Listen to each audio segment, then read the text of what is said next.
हम भी अपने माँ के दूध पिए, वो भी अपनी माँ के दूध पिए। और उनको लगता है कि अगर हमारी बात गलत है तो कहीं मंच लगा ले और फैसला हो जाएगी। राजनीति में तो बातें की न होती है, लेकिन बात है केस फौजदारी के, तो कानून व्यवस्था ही जानते हैं। लोकतांत्रिक देश है, सबका अधिकार है। कहेंगे लोग बोलेगा, अगर हम पे भी अगर गलतियाँ कोई होती हैं तो समाज के काम है उंगलियां उठाना। बिल्कुल आप हो सकता है कि अगर समाज में उस प्रकार के किए हैं तब समाज कह रहा है, नहीं क्यों तो नहीं करता। बरौली को विकसित और बरौली को शिक्षित बनाना है। जब तक बरौली शिक्षित नहीं होगा, जब तक बरौली विकसित नहीं होगा। सबसे पहली बात यहाँ के नौजवान जब तक पढ़ेंगे नहीं, जब तक आगे बढ़ेंगे नहीं। चुनावी क्षेत्र में आने का क्या उद्देश्य रहा?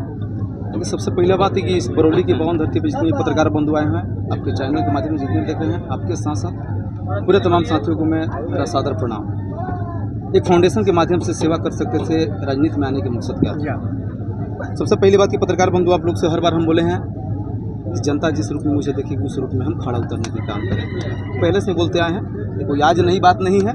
हर बार आप लोगों ने एक ही सवाल पूछता है तो इसकी बात, लेकिन आज परिवर्तन यात्रा बरौली में हम निकाले चुनाव से 4 महीना पहले।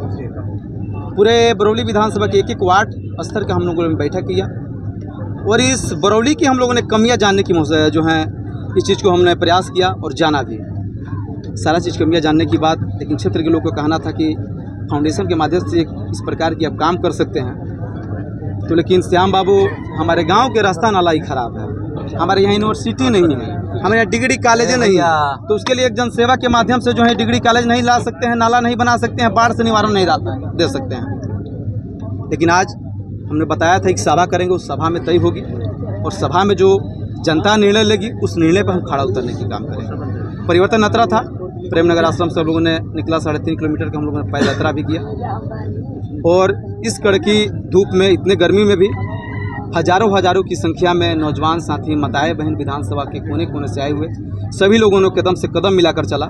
यह लगता था मुझे, यह लगा भी मुझे कि यहाँ की जो लोग, यहाँ की जो राजनीति करने वाले जो प्रतिनिधि जो यहाँ पे हैं, इंडिया गठबंधन दोनों लोग से लोग पक चुके हैं। तभी एक 25 साल के अपने बेटे को आशीर्वाद देने के लिए यहाँ पे आए और सभी लोगों ने आज हमें आशीर्वाद दिया कि विधायक निर्दलीय प्रत्याशी के रूप में। बरौली विधानसभा से आप चुनाव लड़ने की तैयारी में हैं, यहाँ के विपक्ष के विधायक से आपको डर नहीं लगता? क्योंकि यहाँ के लगातार जो तमाम तरह के आरोप लगा के जेल भेज दिया जाता है, तो बाघ आप निर्णय लिए हैं? बाघ हैं, वो भी किसी माँ के कोख से जन्म लिए, हम भी एक माँ के कोख से जन्म लिए हैं। हम भी अपने माँ के दूध पिए, वो भी अपनी माँ के दूध पिए। और उनको लगता है कि अगर हमारी बात गलत है तो कहीं मंच लगा ले और फैसला हो जाएगी। राजनीति में तो बातें की न होती है, लेकिन बात है केस फौजदारी के, तो कानून व्यवस्था ही जानते हैं। लोकतांत्रिक देश है, सबका अधिकार है। कहेंगे लोग बोलेगा, अगर हम पे भी अगर गलतियाँ कोई होती हैं तो समाज के काम है उंगलियां उठाना। बिल्कुल आप हो सकता है कि अगर समाज में उस प्रकार के किए हैं तब समाज कह रहा है, नहीं क्यों तो नहीं करता।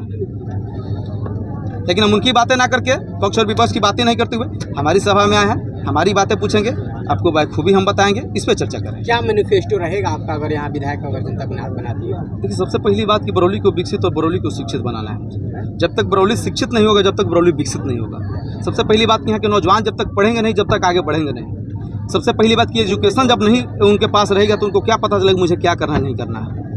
तीसरे चौथा पढ़ेंगे जाके जो हेल्पर की काम करेंगे। आपका प्लान सिर्फ निर्दलीय चुनाव लड़ना या किसी पार्टी के दामन? ये जब समय आएगी, अगर जनता आज तो निर्दलीय के रूप में ही मुझे यहाँ पे आशीर्वाद देने के लिए बोला, लेकिन फिर अगर उस प्रकार की पार्टियां की बात अगर होती है तो आगे जो बातें अगर निर्णय होगी आप सबको हम लोग बताएंगे।